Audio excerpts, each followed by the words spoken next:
Why do you think it is that in a Wall Street Journal poll, 2/3 of Democrats think President Biden is too old to run again? Look, here's what I know. Here's what I can speak to. I can speak to that a president who has wisdom. I can speak to a president who has experience.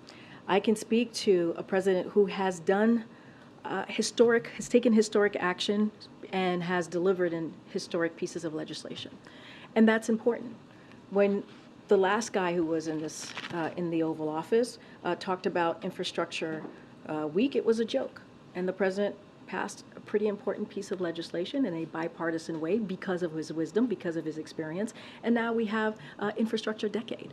And it doesn't stop there. It starts, last week we talked about how the president beat Big Pharma, something that elected officials and politicians have been trying to do for 33 years, and he's been able to do that. And we introduced the first tranche, the first 10 drugs that Medicare can now negotiate on, right? And it's going to save money for our seniors, for Americans across the country. The gentleman that introduced the president, Stephen, who's 71 years old, paying $16,000 a month, $16,000 a month, just to stay alive because he had cancer and diabetes.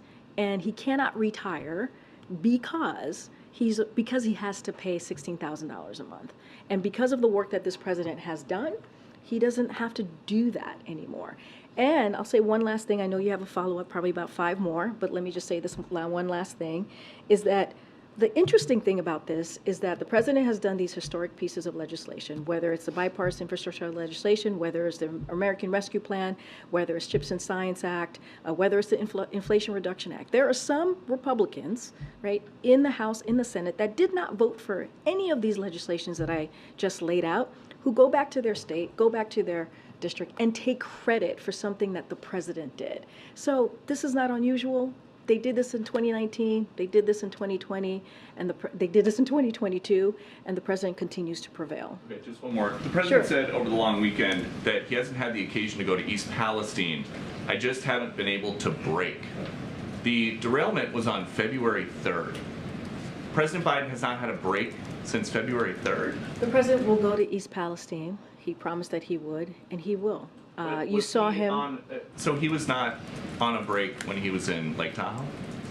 I will say this again. The president is going to go to East Palestine, as he has said that he is committed to do. You saw him just this Saturday visit a rural area, right, that was devastated. Some parts were devastated by Hurricane Idalia, and he was there with the First Lady.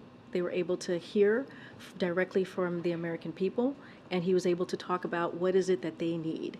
What else do they need from the federal government? So the president is going to go to East Palestine. I don't have a time or date to announce at this time, but he will go.